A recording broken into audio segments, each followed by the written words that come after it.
Jesus is our example, January 26th. In a word, as God's dear children, try to be like Him, NEB. God's watchmen must not study how they shall please the people, nor listen to their words and utter them, for they must listen to hear what saith the Lord, what is His word for the people. If they rely upon discourses prepared years before, they may fail to meet the necessities of the occasion. Their hearts should be laid open so that the Lord may impress their minds, and then they will be able to give the people the precious truth warm from heaven.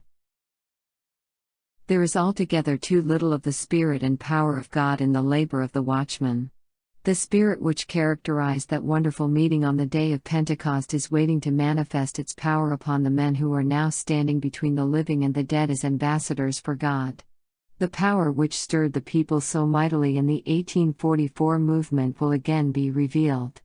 The third angel's message will go forth, not in whispered tones, but with a loud voice.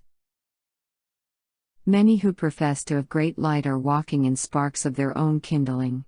They need to have their lips touched with a live coal from off the altar, that they may pour forth the truth like men who are inspired. Had Christ come in the majesty of a king, with the pomp which attends the great men of earth, many would have accepted him. But Jesus of Nazareth did not dazzle the senses with the display of outward glory and make this the foundation of their reverence. He came as a humble man to be the teacher and exemplar as well as the redeemer of the race.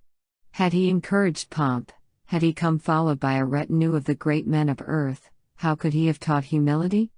How could he have presented such burning truths as in his Sermon upon the Mount? His example was such as he wished all his followers to imitate. Where would have been the hope of the lowly in life had he come in exaltation and dwelt as a king upon the earth? Jesus knew the needs of the world better than they themselves knew. He did not come as an angel, clothed with the panoply of heaven, but as a man. Yet combined with his humility was an inherent power and grandeur that awed men while they loved him. Although possessing such loveliness, such an unassuming appearance, he moved among them with the dignity and power of a heaven-born king. The people were amazed, confounded. They tried to reason the matter out, but, unwilling to renounce their own ideas, they yielded to doubts, clinging to the old expectation of a Savior to come in earthly grandeur.